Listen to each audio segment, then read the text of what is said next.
Good afternoon, everybody. This is Bonnie Vandermeulen, Training Coordinator for Wisconsin Facets. On behalf of our entire Wisconsin Facets staff, I'd like to thank you for joining us today. Our webinar today is entitled Celebrating Differences, Teaching Children About Special Needs and Disabilities. Our presenter today is Rebecca Michelson. Rebecca is the Manager of Community Outreach and Family Programs at Penfield Children's Center and has been with the organization for 6 years. Rebecca received her bachelor's degree in community health education from UW-La Crosse and her master's degree in health promotion from Carroll University. Rebecca is a master certified health educator, specialist, and has been delivering a variety of outreach education for the past 18 years. It's my pleasure today to introduce you to Rebecca Michelson. Rebecca? Hi, thank you so much. I apologize in advance if you can hear my dog barking in the background. He will be calming down here in a quick second, I'm sure. So my name is Rebecca Michelson. I am from Penfield Children's Center, and today we are talking about celebrating differences, teaching children about special needs and disabilities. So today what we will discuss, and let me just get my slides to forward here, is just talking about what special needs and disabilities are to children so that we're better able to address questions that they might have, teach and be able to model respectful behavior and some disability etiquette. And then also, I want to touch briefly on the difference between teasing, bullying, and harassment. As we know, bullying happens quite frequently for all children, but we know that children who do have a developmental delay or a disability are at a higher risk of experiencing bullying behavior than those who maybe aren't. So it's just something that I want to be able to go over and talk about. You know, bullying has been one of those things too that lately has taken on this idea, and not an idea, but a lot of confusion for students as far as when is it truly bullying and when is it something more where it's just a conflict or something that it's a problem that I can work out with one of my peers. I think a lot of times, you know, children are taught so much about bullying now that they think as soon as their feelings get hurt by something that is a sign of bullying, and that's not always the case. Sometimes our feelings get hurt in a conflict situation, but it's something that we can work out together. So we're going to talk briefly about that as well. I do want to touch briefly about Penfield Children's Center and who we are. So those who may not be familiar with us, we are located in Milwaukee County. We are near Marquette University's campus for those who are familiar. We are a nonprofit organization whose mission is to create a positive start in life for infants and children, both with and without developmental delays and disabilities. And we do this through early education, health services, and family programming. On the screen, you can just see a listing of our services that we do provide. All of our services are for families who reside within Milwaukee County. The only programs that actually would go outside of those boundaries would be our Coles Building Blocks program, which is what this workshop is coming to you today from. This is a partnership that we have with Coles Cares that allows us to do some great in-house programming and services for families at Penfield Children's Center, but it does also allow us to be able to do programming for parents and professionals and children throughout the state of Wisconsin. We do host 3 individuals who serve as Katie Beckett program representatives at Penfield Children's Center. So these are folks who work with families who have children that may have long-term disabilities, mental illness, or those complex medical needs living at home with their families to work towards obtaining that forward health card. These Katie Beckett representatives service families both within Milwaukee County and within Waukesha County. One of the other programs I do want to just briefly point out is Penfield Montessori Academy. This is our free public charter school that we opened several years ago. We are serving right now grades K3 through 4th grade.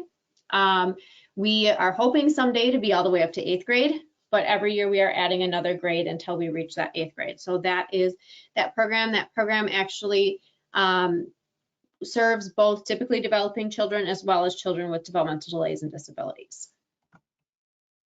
All right, so let's jump into today's topic.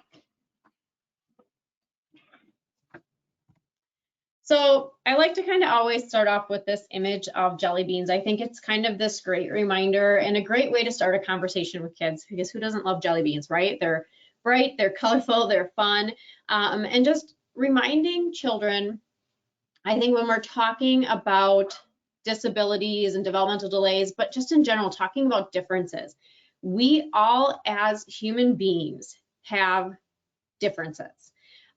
We are come in all different shapes and sizes and colors, and each one of us is special. And I think that's really important to remember, is it doesn't matter who we are. We all have some kind of difference, whether it's the type of hair we have, the color of hair we have, the skills that we have. You know, some of us are better at math, some of us are awesome at music, some are great at sports. It's going to be different for each person. I think it's also really important to then remind children when we're talking about differences that even if we have a friend who has a disability or has a developmental delay, that is also looks different for each person. And I have up here images of 3 children that we have served at Penfield Children's Center over the last several years. And no child is the same as the other. And I think that's really important to remember. And a great way that if you do want to share that with children is go to Penfield Children's Center's YouTube site. We have all of the stories of a lot of the children that we have highlighted and worked with, and it shows you the differences. So a couple of examples that I'll share with you. In the upper right-hand corner of your screen is a little boy named Mario. That's actually a really old picture of him. Mario's now like a big 2nd grader. When Mario joined us at a very young age, he had been diagnosed with arthrogryposis and has difficulty with moving his joints. Arthrogryposis is a stiffening of the joints, so he has a difficulty moving his arms, bending his legs. You know, when he first joined us, he wasn't even able to sit up. You know, by the time he was close to graduating from Penfield at 3, he was just learning to be able to walk on his own. When he visited us a few years ago, he was moving and grooving and walking on his own. But one of the things that Mario learned in his time at Penfield is that writing was going to be difficult using his hands. So our therapists worked very closely with him on learning to write using his feet. And we actually had an opportunity to meet with one of Mario's teachers recently, and said, you know, he still uses his feet. He's doing great in school. So it is one of those things that it's different for each child. Chelsea, who's the little girl in the center of the screen, she's been with us for quite some time. She is now a big 4th grader, and she has cystic fibrosis.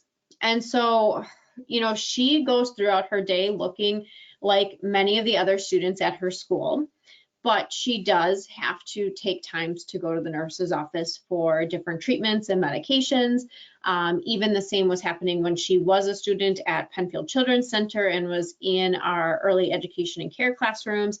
You know, you would see her out in the playground playing with her peers, but then one of our nurses would come to take her to our nursery, our special care nursery, to give her a treatment. And she would just say, okay, I gotta go get my treatment, and then I'll come back.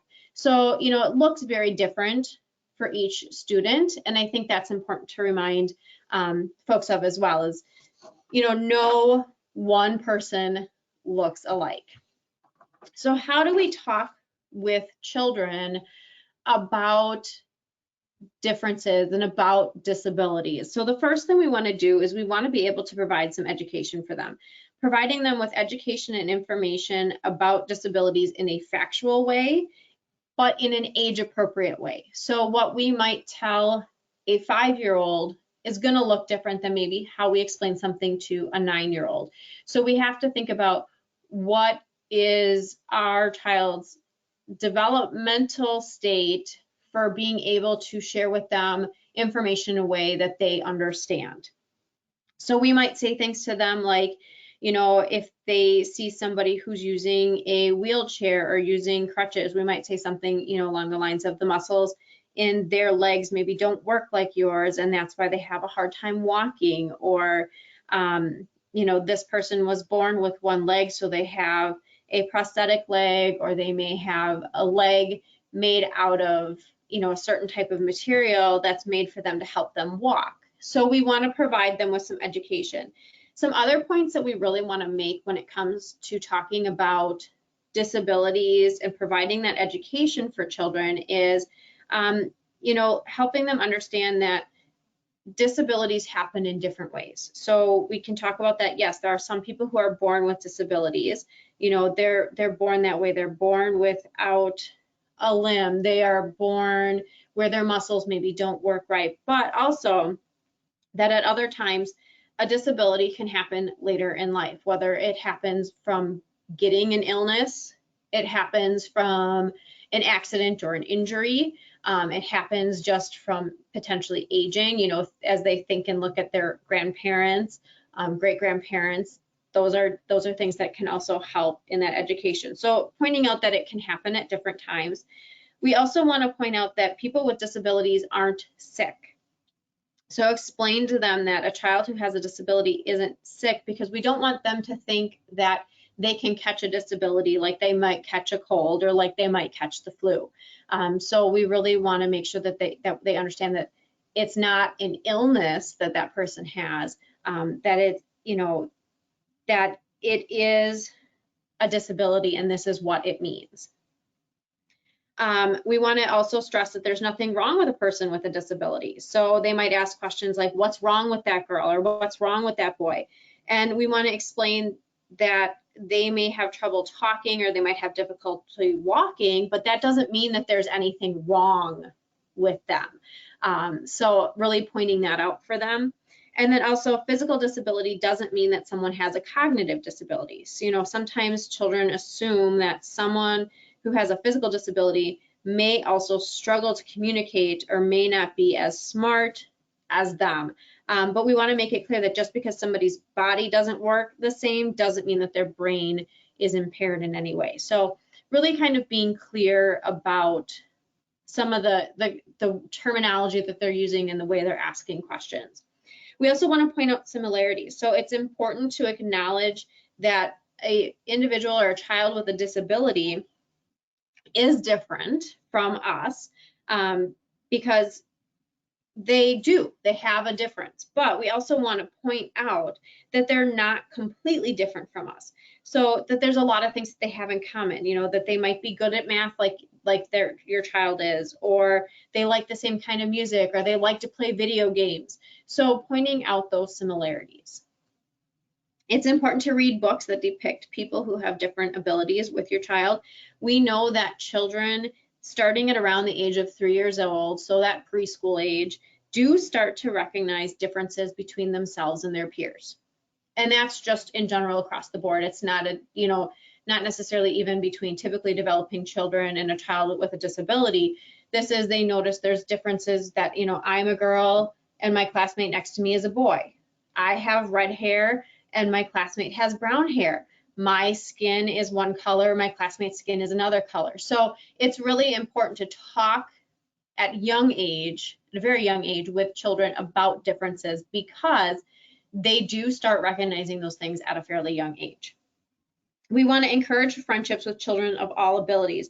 This allows children to learn about people who are different from them, who have a disability, through direct contact rather than through misinformation and stereotypes. So we want to make sure that we are encouraging those friendships, and then learn together. There are going to be times that your child comes up to you with a question and you may not know the answer, and that's okay.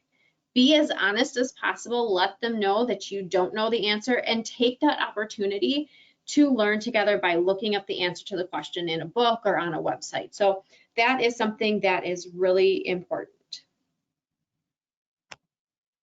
So how do we address children's questions about a person with a disability when in public? Because I think that is the thing that a lot of people get concerned about, is that a child asks a question, it may sound like an insensitive question, or it's done at an inappropriate time, but we know that shushing them can actually do more harm than good.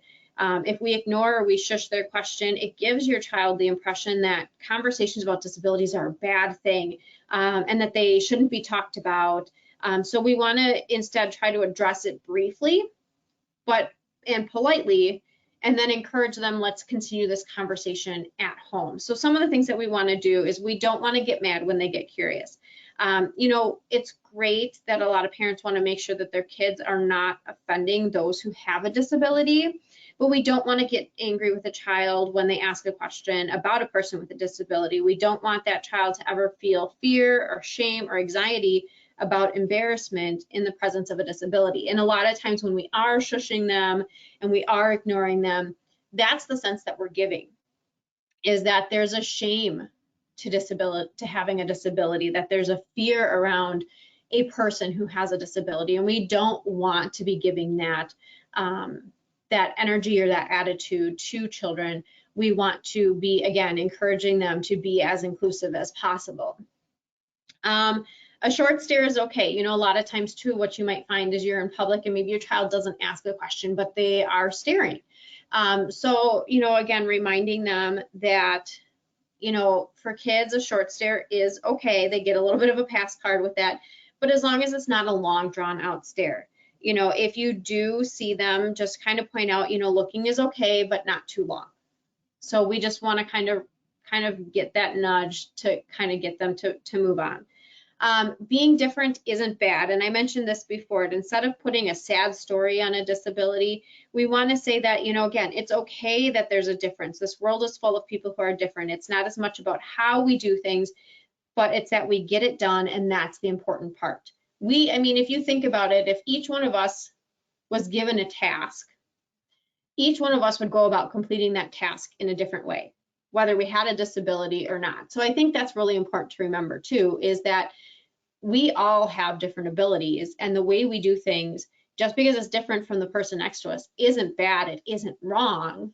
It's just different in how they're going to complete the task. As long as we get it done, that's what matters. We always want to ask before helping. So while it's great that you want your child to help whenever possible, it's also important to teach them to always ask before helping. A lot of times people with a disability want to be able to accomplish things on their own, just like you and I.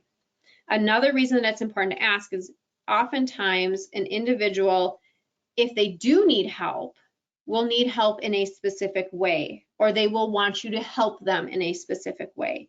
So it's always important to listen to their instructions first, because depending on how we think they need our help might actually cause them to become injured, or might actually not be as helpful as we think it is. So it's really important to make sure that we're always asking first.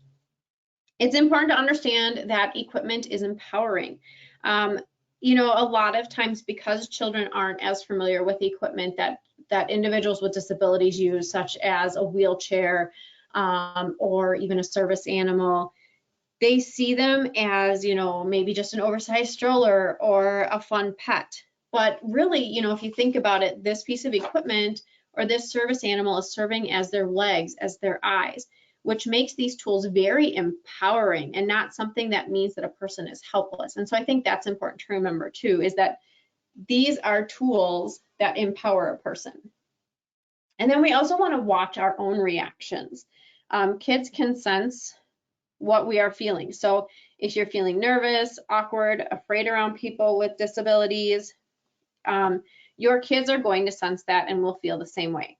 So we want to try to put those feelings aside and respond positively and calmly when encountering a person who has a disability, and your children will do the same. So it's really, again, all about us as the adults modeling for children on how to respond and react.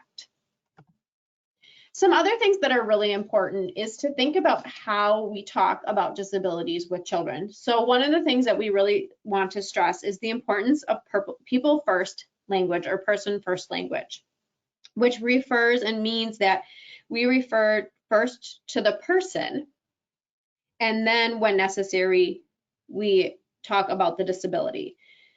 So for example, we would say a woman who is blind instead of the blind woman. This just reminds us that people with disabilities are first and foremost people, and their disabilities don't define who they are. Just like, you know, if you think about it, if a person has brown hair, it doesn't mean that they're like every other person who has brown hair.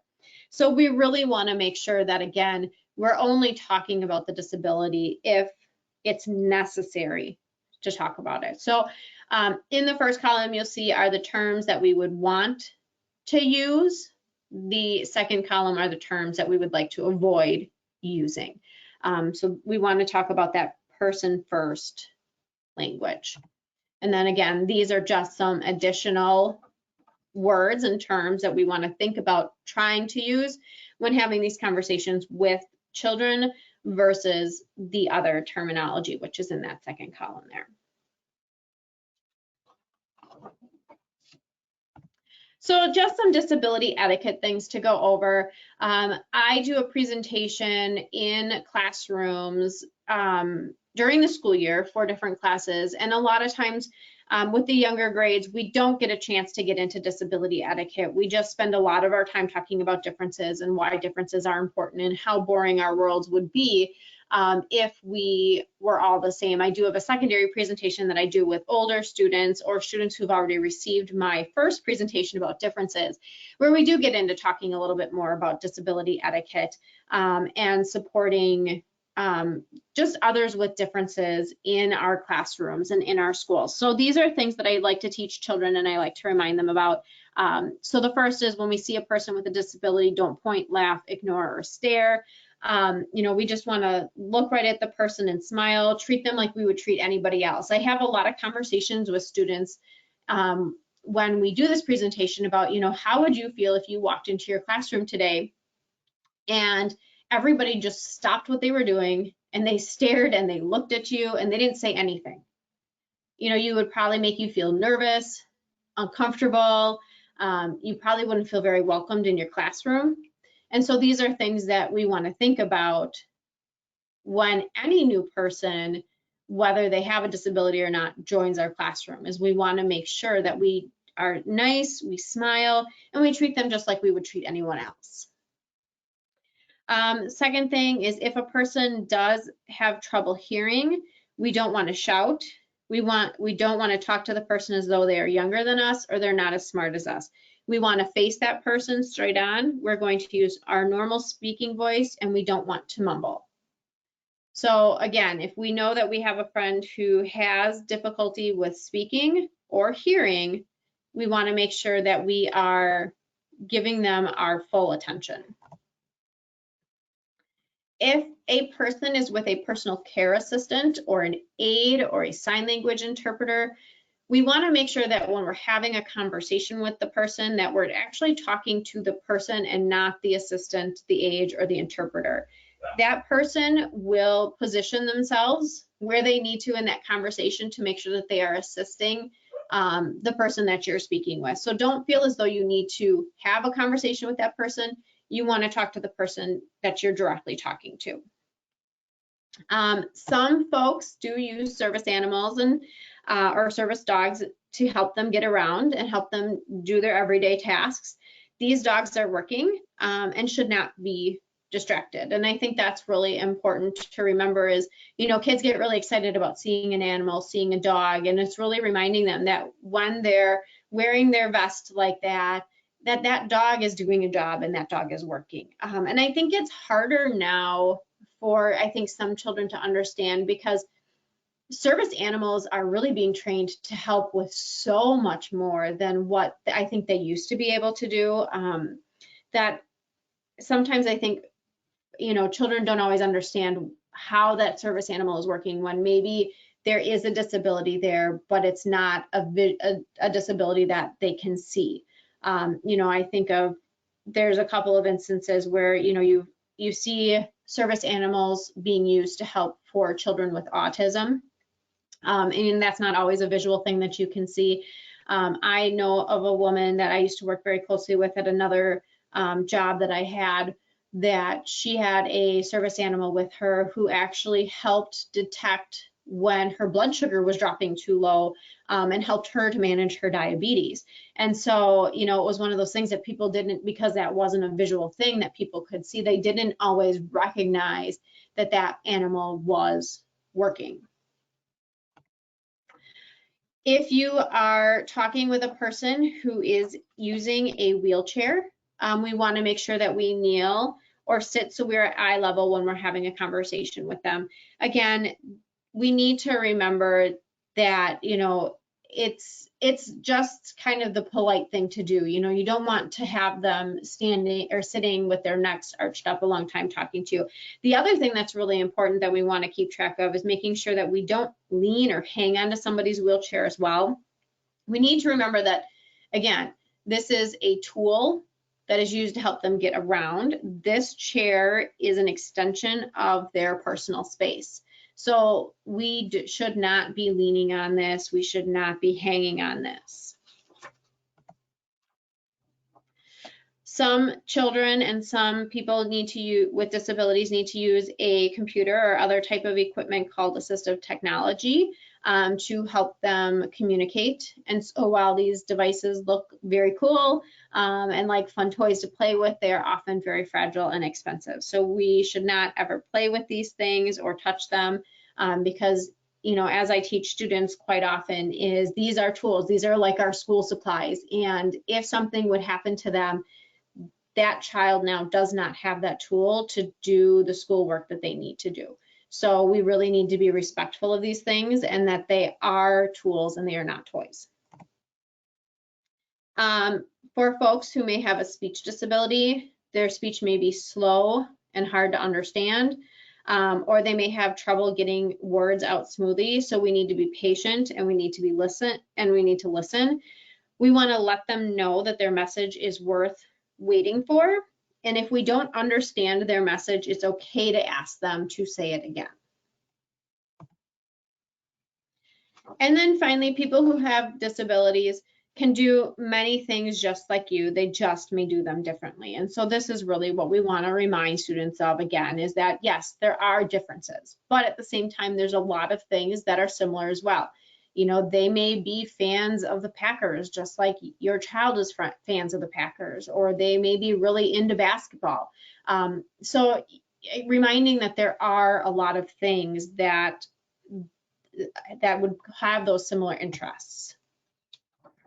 So I do want to talk briefly about bullying, because like I said, bullying is one of those things that I think we spend a lot of time talking about in schools now. I know I have a bullying presentation even that I take into the schools and teach to students as well. And I think part of the challenge is we spend so much time talking about bullying that sometimes students get confused about what truly is bullying and what might be a typical conflict between two peers. And so we're going to go through that a little bit today. So just a little background on bullying. About 21% of students, or 1 in 5 students, report experiencing bullying during the school year. We do know that students with a disability are 2 to 3 times more likely to experience bullying than their non-disabled peers. Bullying behaviors have been known to start as young as 3 and 4 years old. And really what I've been seeing as I go into the classrooms and I talk is with that young of an age, it's not so much the picking on you type thing. It's more of a exclusion. So I don't want to be your friend today. I don't want to play with you, or you shouldn't play with so-and-so, because those are the things that we're seeing at that young of an age. And then most common reasons students report for being bullied is because of their looks, their body shape, or their race. So what is bullying? Bullying is any unwanted aggressive behavior that involves a power imbalance. It is usually repeated or has the potential to be repeated. So the way that I really describe bullying to students is when someone tries to make you feel bad about who you are. Now, the big thing to think about is the power imbalance. So power means that the person who is bullying is either older, they're bigger, they're stronger, they're more popular, or there is a group of people ganging up on someone. That is the power imbalance. So, and I think you have to focus on that perceived power balance, because a lot of times it's easy for us to see the older, the bigger, the stronger, the group of kids. But when you maybe have the quieter kid in the back of the class who maybe is smaller and is bullying somebody, it's not so much that we see that power imbalance, but there's that perceived power imbalance because somehow that child has more power over the other child. So that's just something we want to think about. Bullying can inflict harm or distress on the targeted youth, including physical, psychological, social, and educational harm. And the damaging effects of bullying do not stop at the individual, and it can negatively impact peers, families, schools, and even neighborhoods. So this is where I wanted to kind of break this down a little bit to talk more about the difference between teasing, conflict, and bullying. And actually, we're even going to jump into the next level and talk about harassment as well. So I think this is where there's a lot of confusion for students on what is bullying and what is not bullying. So let's talk about teasing first. So there's friendly teasing. With friendly teasing, we have equal power between the individuals. It's neutral, the purpose is to be playful, and it's usually funny to both parties. So an example of this is one student comments to another that he should turn his jersey inside out because his favorite, football team lost the game last night. So again, it's not necessarily to make somebody feel bad. It's funny between both parties. Chances are these folks know each other really well, so that they know that they can say these things and it's not going to be hurtful to somebody else. Hurtful teasing is usually unequal in power. It is usually about a sensitive topic. The purpose is to upset somebody, exclude them, and usually it's sarcastic. Now this is something, it's going to happen one time. So one girl comments to another girl that she looks chubby in the outfit that she is wearing. That's an example of hurtful teasing. Now if this has a repetition to it, this starts to work its way towards bullying. Peer conflict. So peer conflict has an equal power. It occurs occasionally. It's accidental. Both individuals in the conflict have a value to that relationship. They both feel bad. They want to work to solve the problem, and there's an equal emotional reaction. So for example, we have two students who are having a disagreement during gym about which one is going to be the pitcher during kickball. That's a peer conflict. Both are going to feel bad about it. Both are working to solve the problem. Both have that equal emotional reaction. Once we get to actual bullying, this is where we really are going to see imbalance of power. It's occurring repeatedly.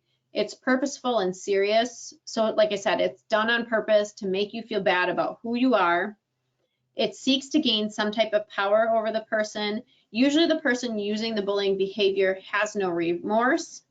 They have no effort or desire to resolve the problem, and there's an imbalance of emotional reaction. So for the person who's being bullied, they feel really bad about themselves and who they are and what's happening. For the person who's using that bullying behavior, they are receiving kind of a power boost from this. They feel kind of great because they're making somebody else feel bad. So that's where that imbalance of emotional reaction. So some examples of actual bullying is one student repeatedly threatens another student if they walk down a specific hallway that he or she will be beat up, or one student repeatedly excludes another student from eating lunch with their group at lunchtime. So those are both examples of bullying. So when does bullying step that line from being bullying to being harassment? So according to the Office for Civil Rights and the Department of Justice, bullying may also be considered harassment when it is based on a student's race, color, national origin, sexual orientation, or disability.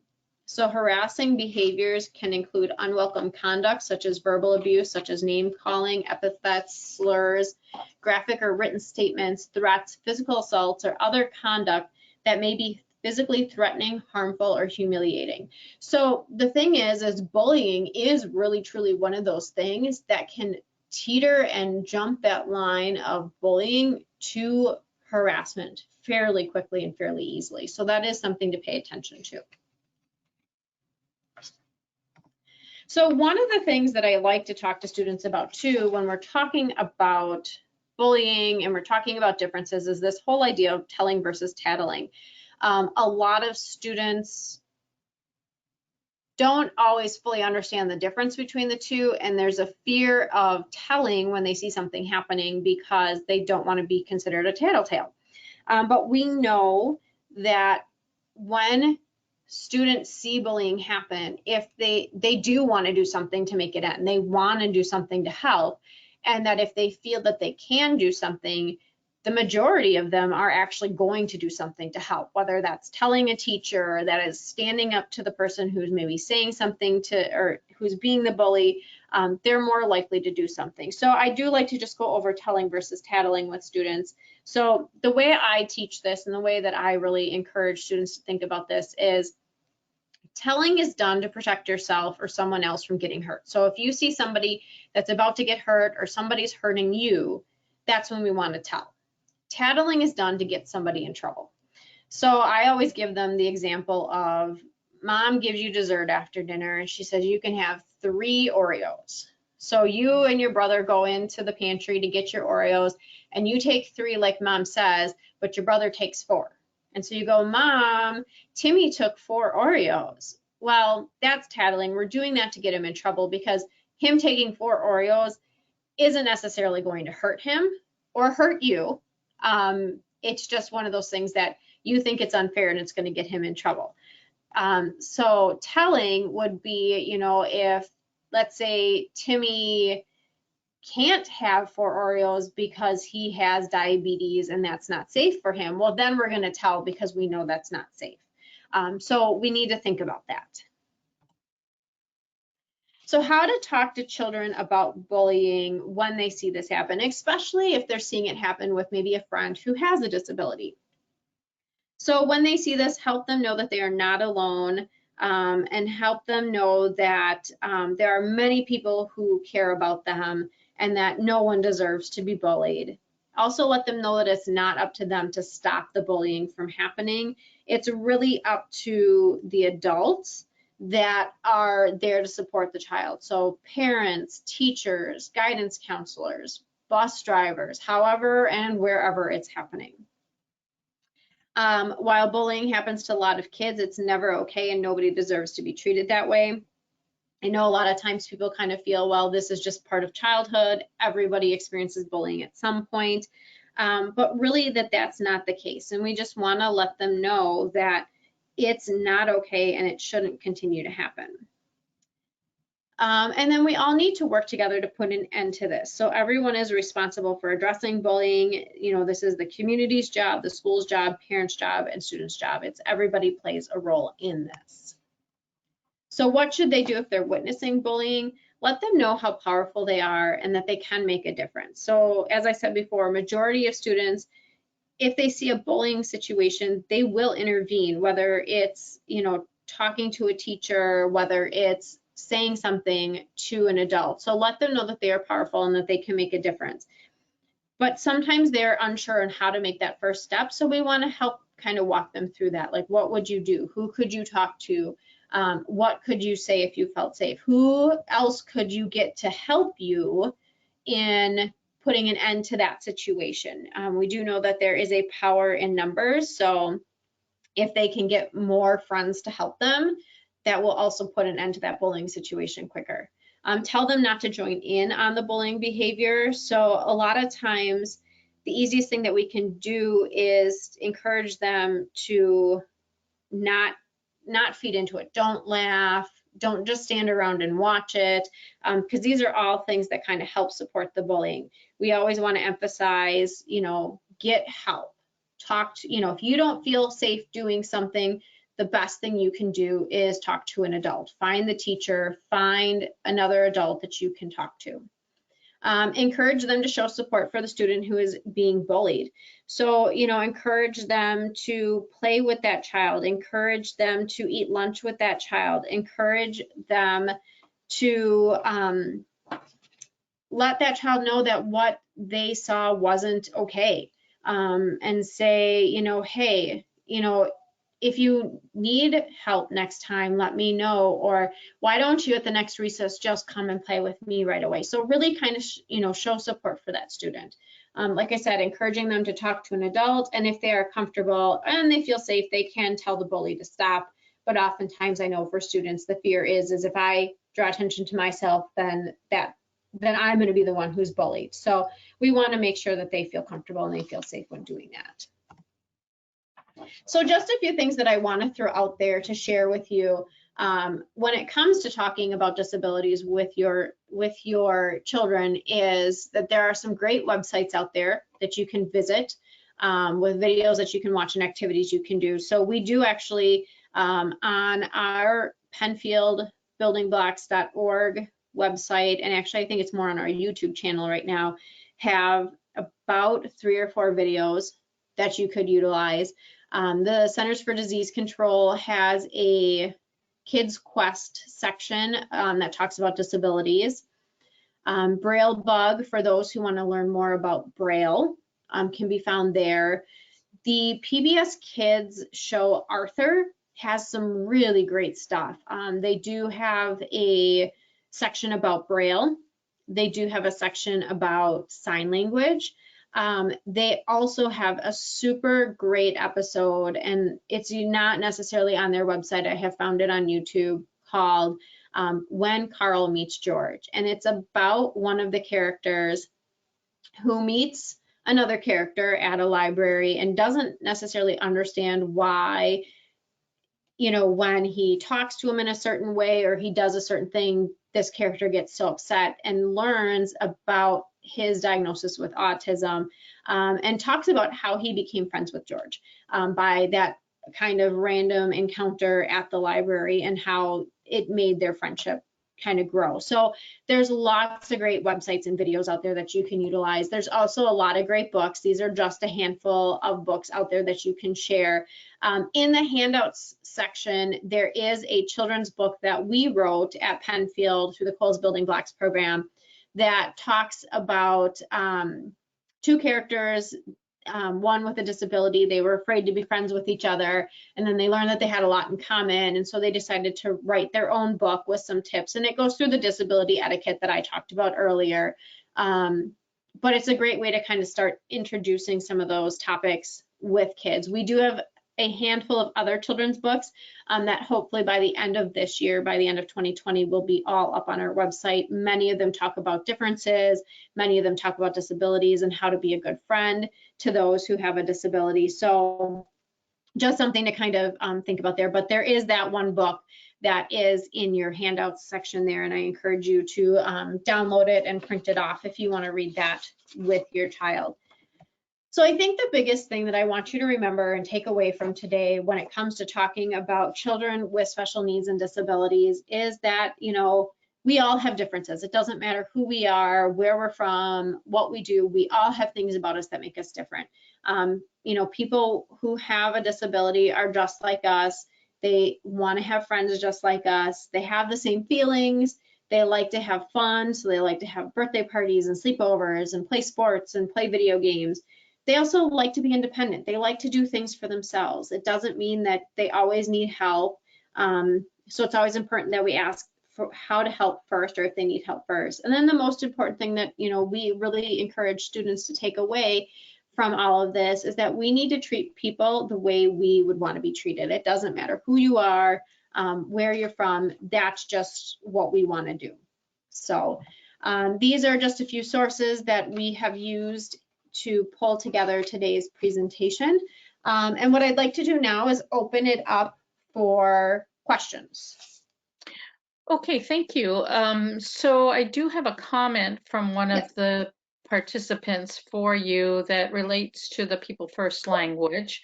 And the comment is, this person took a disability course in college and they learned about People First language. So the person tried to educate a stranger on the internet who was using incorrect People First language. However, she was actually informed that person first language can actually be harmful to individuals with disabilities. For example, when a child has a disability and the parent chooses to say child with disability instead of a disabled child, in that particular instance, separating the disability from the person can mean that the parent is embarrassed by the child's diagnosis rather than acknowledging and or empowering that this is part of who they actually are. And then so sometimes those individuals individuals with disabilities do not see their disability as separate from who they actually are. But then the comment says, overall, I learned that it's best to ask the individual what their preference is when you can, whether it's person first or disability inclusive. Correct.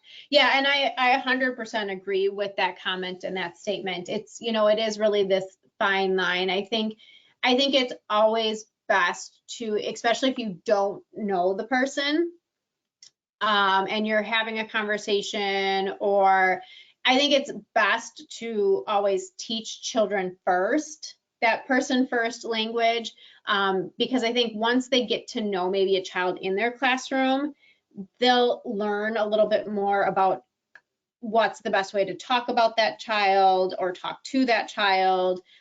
So I think it is one of those things that, you have to, it is a really kind of fine line, and you kind of have to know how that person wants to be addressed. But I think when, if a child comes home to you and has a question maybe about a classmate, it's always best to kind of role model that person first language versus trying to change that a little bit later on. Sure, and I also think from my perspective as well that sometimes all the different disability communities sometimes view that differently. Mhm. Like, for example, the deaf population or the blind population or those with Asperger's, for example, might view how they are referred to differently. Yes, that is very true. Yeah. So I don't see that I have another question at this time. Do you have any kind of sum up kind of statement that you'd like to make? I think really the biggest thing, as I pulled this together, this is a presentation, like I said, we've given quite often for children, when we go into and we visit classrooms. And I think we're at really a unique place right now in our world, with being able to talk about differences with our children, because there's been so many different types of conversations happening this past summer, not only regarding race, but I just think about who we all are as people. We all have so many differences, whether it's how we're managing things with the pandemic and or whatever is going on in our own communities. And so I think it's a great opportunity now to be able to have these conversations about differences with children, instead of waiting for it to come up as a question where you're concerned, what happens if my child says something when I'm at the store. I think just having the conversations are important before maybe the child is even presented with a situation, and just talking about that we all have differences is super important. Well, thank you very much, Rebecca. I know that I have learned quite a bit from your presentation today, and I'm sure that those that have been participants have also learned that.